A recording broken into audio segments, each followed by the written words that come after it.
The kid had started bringing small gifts, smooth stones he'd found in the rubble, a bent fork he'd polished until it gleamed, wild flowers that somehow managed to grow between the broken bricks of bomb buildings.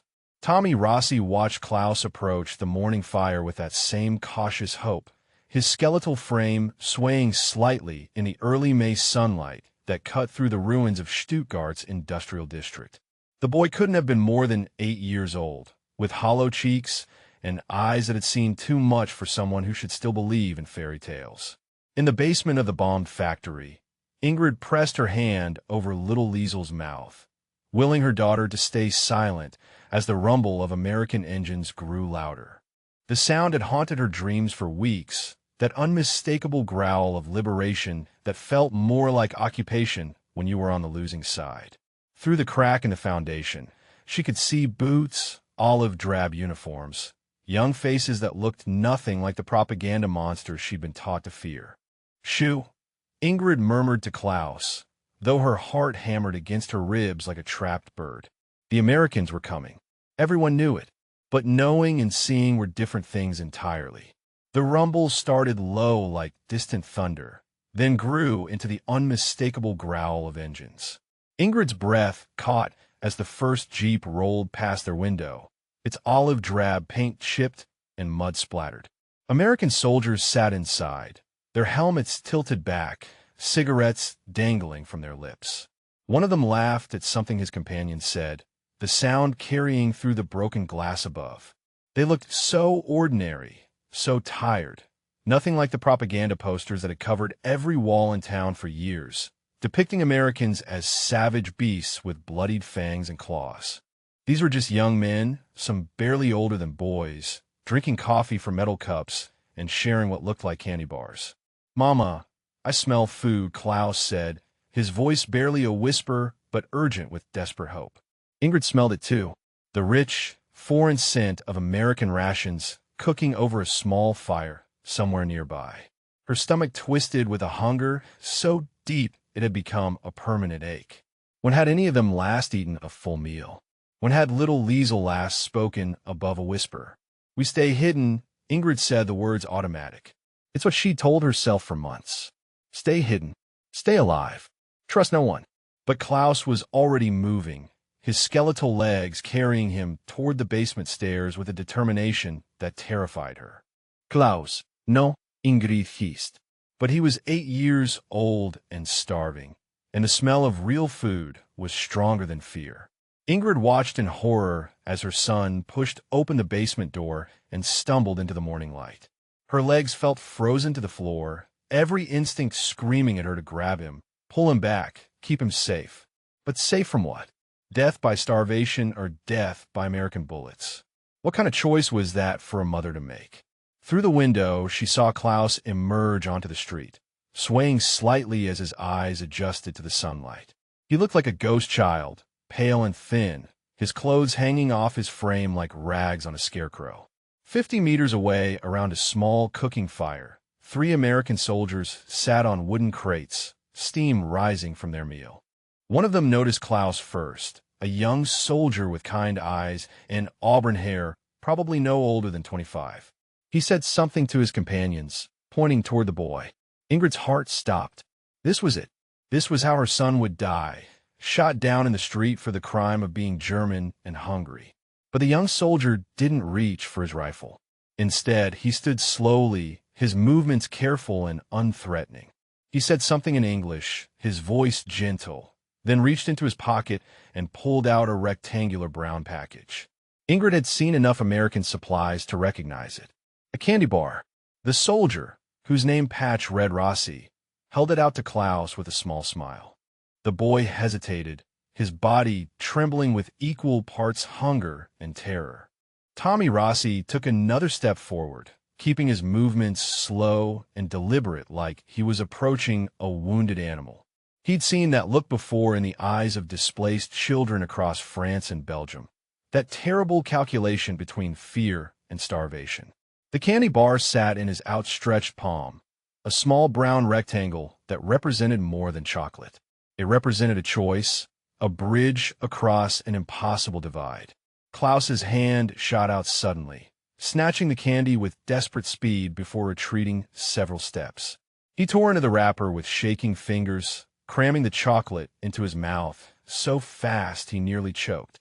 Tommy watched the boy devour it in seconds, his heart aching at the visible desperation. Behind him, Sergeant Shun cleared his throat with obvious disapproval, but said nothing. Corporal Walsh shook his head, muttering something about regulations and fraternization policies. Tommy ignored them both. He'd grown up in Boston's North End, where his grandmother had told him stories about surviving on strangers' kindness when his family first arrived from Italy with nothing but the clothes on their backs.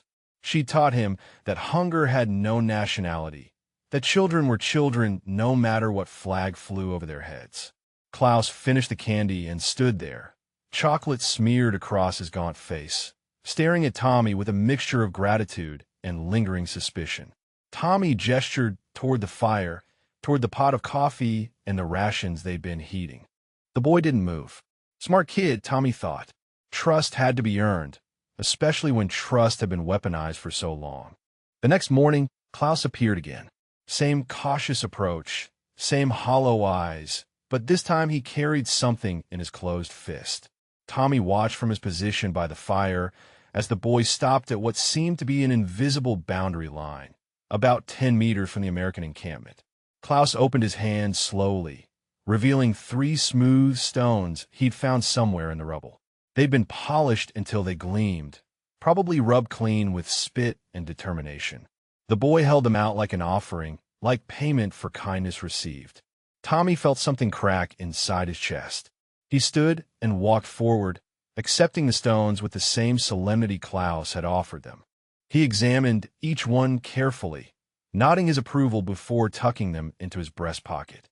Then he pulled out another candy bar and a small tin of crackers. The exchange became ritual. Each morning Klaus would emerge from wherever his family was hiding, bringing small treasures from the ruins. A bent fork polished to a dull shine. Wildflowers that somehow managed to grow between broken bricks. A piece of twisted metal shaped vaguely like a bird. And each morning Tommy would share whatever rations he could spare, always careful to make it seem like a fair trade rather than charity. Sergeant Shun started setting aside portions of his own meals, claiming he wasn't hungry when everyone knew he was saving food for the German boy. Even Corporal Walsh, who'd initially grumbled about fraternization, began contributing cigarettes and chocolate from his personal supplies. The letter from Tommy's grandmother arrived on a Thursday, carried by a supply truck from the rear lines.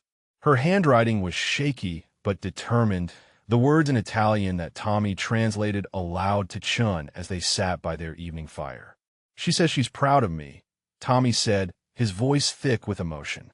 She says I'm remembering what she taught me about feeding hungry children, no matter whose children they are. She says this is how we resist the hatred, not with bigger guns, but with full bellies and kind hands.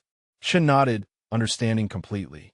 His own family had fled Guangdong during the Civil War, carried across borders by strangers who asked no questions about politics, only whether the children needed food and water. Your grandmother sounds like a wise woman, Chun replied. She survived the fascist raids in Naples by hiding in the cellar of a German family. Tommy continued, folding the letter carefully. Said they risked their lives to keep her safe, fed her their own bread when they barely had enough for themselves. She always wondered what happened to them. It was Ingrid who broke the language barrier first, approaching Tommy the next day with careful English words she'd been practicing. Your family, she asked, her accent thick but her meaning clear. They Italian. Tommy nodded, surprised. Yes, my grandmother. She came from Naples. Something shifted in Ingrid's expression, a recognition that went deeper than language. My neighbor, she said slowly, searching for the English words. Before war, he had Jewish family. Name was Rossini. Similar to yours, yes. The connection hit Tommy like a physical blow. Rossini, Rossi, variations of the same Italian name, scattered across Europe by war and displacement. It was possible, even probable, that their family stories had intersected long before this moment in the rubble of Stuttgart. What happened to them? Tommy asked gently. Your neighbor, the Jewish family. Ingrid's face darkened. Gestapo came in 1943. All of them. She paused, then added with quiet dignity, I burned my party car that night. Could not pretend anymore to believe in lies. Over the following days, their conversations deepened. Ingrid told Tommy about her husband Johan, how he'd been conscripted against his will, how he'd tried to desert and been shot by his own officers. Tommy shared stories of his family's journey to America, the discrimination they'd faced, the kindness of strangers who had helped them survive. Little Liesel, who had been silent for so long that Tommy had wondered if she could speak at all, suddenly piped up one afternoon with a single word. Candy. She said it in English, her tiny voice bright with hope, and both Tommy and Ingrid burst into laughter. The first real laughter Ingrid had allowed herself since 1943. Other American soldiers began to notice the change. Private Johnson from Georgia started teaching Klaus simple English phrases. Corporal Rodriguez shared pictures of his own children back home, pointing out similarities between his daughter Rosa and little Liesel. Even the medic, Doc Patterson, began checking on the German family's health, quietly treating Liesel's infected ear and Klaus's cuts. This ain't regulation, Walsh muttered one evening, but he was sharing his Camel cigarettes with Ingrid, who had admitted she hadn't smoked in months. Maybe regulations don't cover everything that matters, Chen replied. Watching Klaus help Tommy clean his rifle, a task that would have been unthinkable weeks earlier when the sight of weapons sent the boy diving for cover. Tommy wrote home about the good Germans he'd met, people who reminded him why they were fighting, not against the German people, but against the hatred that had poisoned so many minds. His letters described children who laughed and mothers who worried, families who had suffered under the same regime that had brought war to the world. In those golden days of late spring, with warmth finally breaking through the debris of winter, everything felt possible. Klaus was learning to read English words from Tommy's letters home. Liesel had started singing lullabies her father had taught her before he went to war, her small voice carrying melodies that made hardened soldiers stop and listen with tears in their eyes. Ingrid had begun to believe that maybe, just maybe, not all soldiers were monsters and not all enemies stayed enemies forever. The future stretched before them, like an unwritten story full of hope neither side had dared to imagine. Children playing in rubble that would someday be rebuilt. Mothers smiling without fear. Soldiers remembering why humanity mattered more than hatred. It was fragile, this peace built on candy bars and polished stones, but it was real. The new commanding officer arrived on a gray Monday morning in a pristine Jeep that looked like it had never seen combat. Lieutenant Crawford stepped out with his uniform pressed sharp enough to cut glass, his boots polished to mirror shine, and a clipboard thick with regulations under his arm. Tommy knew immediately that their fragile world was about to shatter. Attention, Sergeant Chin called out, and the men scrambled to form ranks. Tommy's heart sank as he noticed Klaus watching from the basement window, probably wondering why the Americans suddenly looked so serious. Lieutenant Crawford was younger than Tommy had expected, maybe 28, with the kind of rigid posture that spoke of military academy training and a deep need to prove himself worthy of his bars. He surveyed the camp with calculating eyes, taking note of everything. The scattered ration tins, the extra cooking pots, the small pile of gift Klaus had left near Tommy's sleeping area. Men, Crawford began, his Virginia accent sharp with authority. I've been sent here to restore proper military discipline to this unit. It has come to command's attention that there have been irregularities in your conduct with enemy civilians. Tommy felt his stomach drop. Beside him, Chin's jaw tightened almost imperceptibly. Effective immediately, Crawford continued, consulting his clipboard, there will be no fraternization with German civilians, no sharing of rations, no unofficial aid programs, no social contact whatsoever. Food supplies are to be distributed exclusively to displaced Allied prisoners and American personnel. Is that understood? Sir, Chin spoke up carefully. These are non-combatant civilians, women and children who are German nationals. Crawford cut him off. Enemy nationals whose country started this war and whose government is responsible for untold American casualties. We are not a charity organization, Sergeant. We are the United States Army.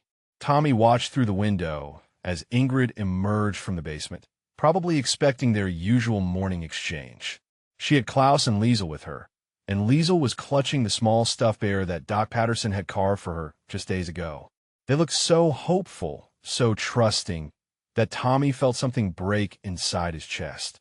Furthermore, Crawford continued, "Private Rossi, you are being reassigned to convoy duty effective immediately. You'll be departing with the supply, run tomorrow at 0600 hours. The words hit Tommy like a physical blow. "Sir, respectfully, these families have been depending on. These families are not your concern, Private." Crawford's voice carried the cold finality of absolute authority. "Your concern is following orders and maintaining military discipline. 48 hours to pack your gear and say whatever goodbyes are necessary to your fellow soldiers." Tommy's hands clenched into fists at his sides. He wanted to argue, to fight, to explain that these weren't just enemy civilians but human beings who had suffered enough. But military hierarchy was absolute, and Crawford held all the power. Tommy looked toward the basement window where Klaus still watched, his small face pressed against the broken glass. That evening, Tommy sat alone by the fire, unable to eat, unable to think about anything except the look on Klaus's face when he realized the Americans wouldn't be coming back tomorrow. Chen approached quietly and sat beside him without speaking. They both knew there was nothing to say. Orders were orders, and men like Crawford didn't care about the human cost of regulations.